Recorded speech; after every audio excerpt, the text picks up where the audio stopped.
उत्तराखंड के एक छोटे से गांव भैरवगढ़ में आज भी सूरज ढलने के बाद कोई बाहर नहीं निकलता। गांव के चारों ओर घने देवदार के जंगल है, जिनमें से एक जंगल को गांव वाले शमशान वन कहते हैं। वहां एक ब्रह्मा पिशाच वास करता है, जो सिर्फ शरीर नहीं आत्मा भी निगल जाता है।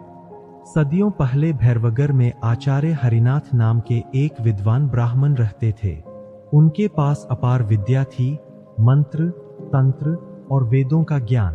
परंतु अहंकार धीरे धीरे उनके भीतर जन्म लेने लगा। उन्होंने खुद को देवताओं से भी बड़ा मानना शुरू कर दिया। एक दिन गांव में अकाल पड़ा, लोग भूख से तड़पने लगे। पर आचार्य हरिनाथ ने कहा, यह सब तुम्हारे कर्मों का फल है, मैं किसी की मदद नहीं करूंगा। उनकी कठोरता से गांव वालों का विश्वास डगमगाने लगा। गांव की एक विधवा मधुरा अपने बच्चे को बचाने के लिए आचार्य के चरणों में गिर पड़ी। महाराज, कृपा कर दीजिए, मेरे बच्चे की जान चली जाएगी। हरिनाथ ने क्रूरता से कहा, तेरा बच्चा मरने के योग्य है, मैं तेरा भाग्य नहीं बदल सकता। मधुरा ने रोते हुए कहा, आपके ज्ञान का अभिमान ही आपको विनाश देगा आचार्य। वह रात आखिरी साबित हुई। मधुरा ने अपने बेटे की मृत्यु के बाद शमशान में आत्मदाह कर लिया। मरते समय उसने श्राप दिया, जिस विद्या का तूने दुरुपयोग किया वही तुझे नरक का द्वार दिखाएगी। तू ब्रह्मा पिशाच बनेगा। कुछ ही दिनों बाद हरिनाथ के साथ अजीब घटनाएं होने लगीं। उनके कमरे में अचानक मंत्रों की गूंज सुनाई देने लगी। दीपक बिना हवा के बुझ जाते और रात में उनके ग्रंथों से खून की बूंदें टपकती थीं। धीरे धीरे उनका चेहरा बदलने लगा, आंखें लाल, दांत लंबे और शरीर पर राख जैसी परत। वह विद्वान ब्राह्मण अब एक ब्रह्मा पिशाच बन चुका था, एक ऐसा राक्षस जो खुद शास्त्रों का रक्षक था पर अब आत्माओं का भक्षक। हरिनाथ का निवास स्थान अब शमशान वन बन गया। कहते हैं वहां हर अमावस्या की रात मंत्रोच्चार की आवाजें सुनाई देती है, नमो मृत्युंजयाय नमः, और उसी के साथ किसी के चीखने की ध्वनि। कई लोग जो रात में उस रास्ते से गए कभी लौटकर नहीं आए। कभी सिर्फ उनकी खोपड़ी मिलती थी, जिस पर संस्कृत के अक्षर खुदे होते थे, जैसे किसी ने मंत्र लिखे हों।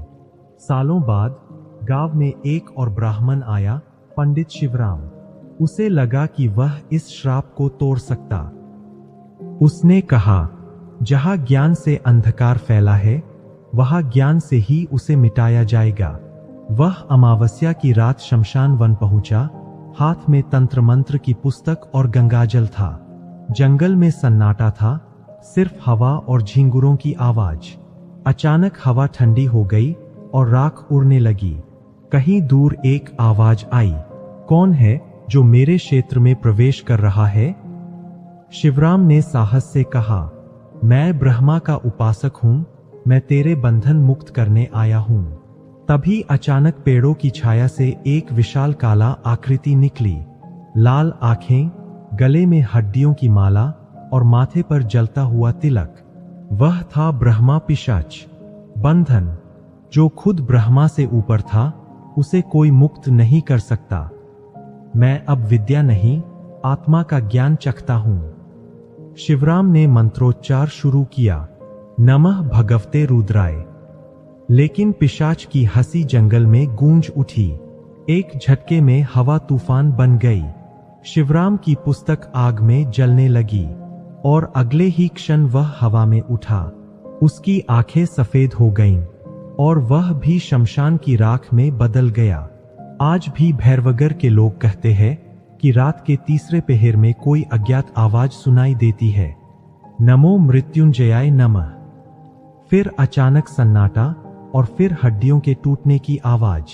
कुछ साधु कहते हैं कि वह ब्रह्मा पिशाच अभी भी ज्ञान के भूखे लोगों की प्रतीक्षा करता है, जो अहंकार में अपनी विद्या का दुरुपयोग करते हैं। उनकी आत्मा को वह अपना ग्रंथ बना देता है।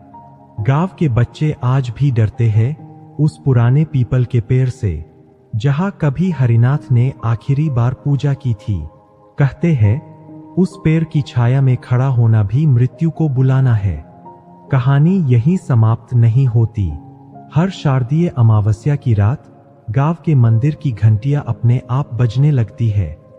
मुख्य पुजारी कहते हैं जब तक कोई सच्चा साधक उस ब्रह्मा पिशाच को मोक्ष नहीं देगा, वह आत्माओं की भूख में भटकता रहेगा, और जो भी उसे मुक्त करने जाता है वह खुद उसका हिस्सा बन जाता है। कहते हैं आज भी शमशान वन की गहराई में राख से ढकी भूमि पर एक जलता हुआ तिलक दिखाई देता है और उसके पास कोई बैठा होता है, संस्कृत में कुछ लिखते हुए, शायद किसी और की आत्मा का नाम। कहानी कैसी लगी आपको? अच्छी लगी हो तो एक लाइक कर दीजिएगा।